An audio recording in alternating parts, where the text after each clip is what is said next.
तो इन सबूतों से आंख कैसे फेरेंगे जस्टिन ट्रूडो?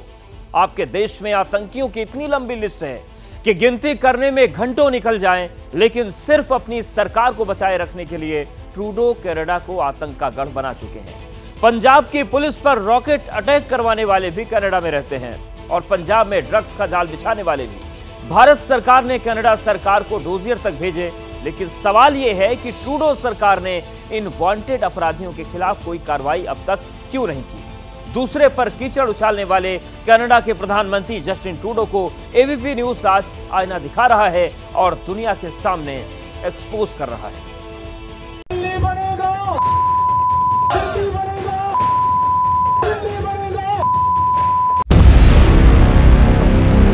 ये भारत का वो गद्दार है जो कनाडा की कोख में बैठकर देश के खिलाफ जहर उगलता है।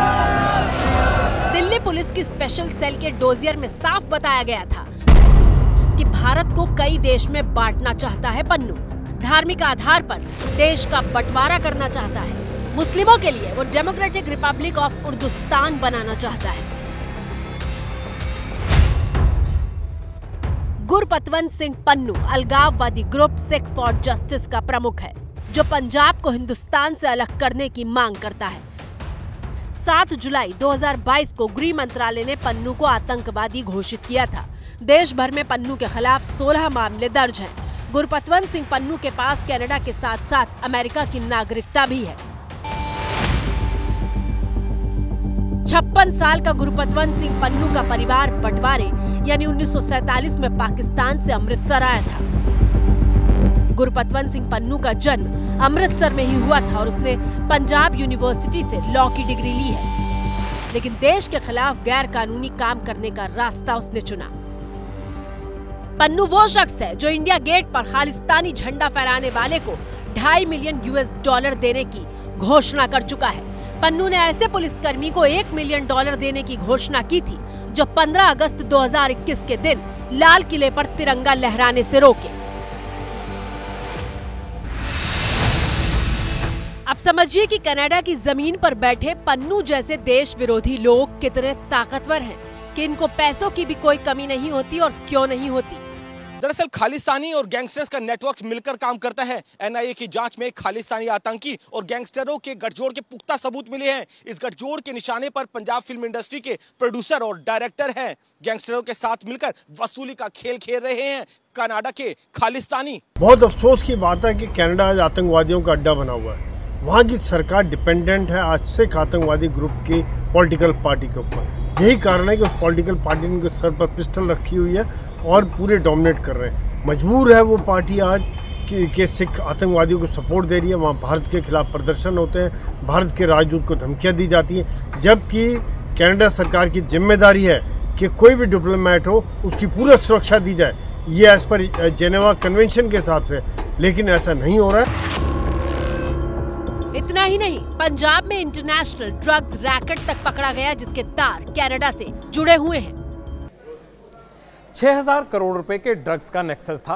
Canadian citizen Anoop Singh Kahlo इस केस में गिरफ्तार किया गया। मोहाली के जीरकपुर में उसके घर की छत से हेरोइन बरामद हुई और ये ड्रग्स वो पटियाला में नामी खिलाड़ियों को सप्लाई करता था। अनूप सिंह काहलो की निशानदेही पर इस ड्रग्स रैकेट का किंगपिन जगदीश सिंह भोला पकड़ा गया और बड़े बड़े लोगों की इस केस में गिरफ्तारी हुई। पंजाब पुलिस की जांच के बाद जब मनी ट्रेल की जांच इन्फोर्समेंट डायरेक्टरेट ने शुरू की तो उसमें 28 कैनेडियन सिटीजन के शामिल होने के सबूत मिले। इनमें से 12 को एक्स्ट्राडिशन के लिए यानी भारत लाने के लिए अदालती कार्रवाई और वहां के आदेश आपकी सरकार को भेजे जा चुके हैं, जबकि अन्य 16 आज भी इन्फोर्समेंट डायरेक्टरेट को वांटेड हैं। लेकिन इन तमाम लोगों के खिलाफ अभी तक कनाडा की सरकार ने कोई कार्रवाई नहीं की। Anoop Singh Kahlo drugs case में जमानत मिलने के बाद कनाडा भाग गया, आज तक लौट कर नहीं आया। आज भी अदालत में उसके खिलाफ चार्जशीट खड़ी है, वो भगौड़ा है इन्फोर्समेंट डायरेक्टरेट के केस में। जस्टिन ट्रूडो आपकी सरकार अपने आरोपों के पक्ष में ना तो सबूत दे पा रही है और ना ही पुलिस कोई गवाह, लेकिन भारत सरकार का एक रिटायर्ड अफसर आज आपको बताएगा कि आपके नागरिकों ने भारत में क्या क्या किया है और आपने कैसे उन सबकी करतूतों पर अब तक पर्दा डाल रखा है। मेरी इन्वेस्टिगेशन में तकरीबन 40 लोग ऐसे थे जो वांटेड थे मुझे ड्रग केसेस में। तो उसके अंदर बहुत से लोग शामिल थे जो कनाडा में ही बैठे हुए हैं। और मेरी इन्वेस्टिगेशन के दौरान ये भी रिवील हुआ कि ये जो गैंगस्टर्स हैं उनका भी कनेक्शन है, और जो एंटी इंडिया एलिमेंट्स हैं उनका भी उनसे कनेक्शन है। तो हमें ये रिक्वायर्ड था कोऑपरेशन, और जो डिटेल हमने मांगी थ्रू कोर्ट से हमने ऑर्डर करवाए, लेकिन उसके बावजूद हमें कोऑपरेशन नहीं मिला। और इसमें कोई शक नहीं है कि जो काफ़ी जो मुलजम शामिल थे इसके अंदर, अक्यूज शामिल थे जिनको सज़ा भी हुई है, उनकी जो प्रिंसिपल्स थे, उनके मेन जो एक्टर्स थे, वो लोग कनाडा में बैठे हुए हैं। दरअसल ट्रूडो वो ही कर रहे हैं जो उनके पिता पियरे ट्रूडो ने किया था। कैसे किया, उस कहानी के लिए आपको एक तस्वीर दिखाते हैं।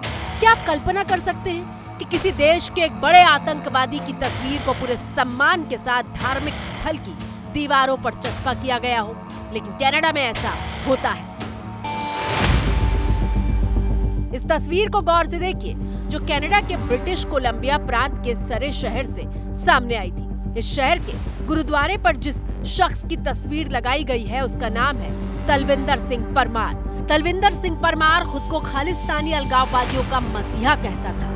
आतंकवादी संगठन बब्बर खालसा इंटरनेशनल को तलविंदर सिंह परमार ने ही शुरू किया था।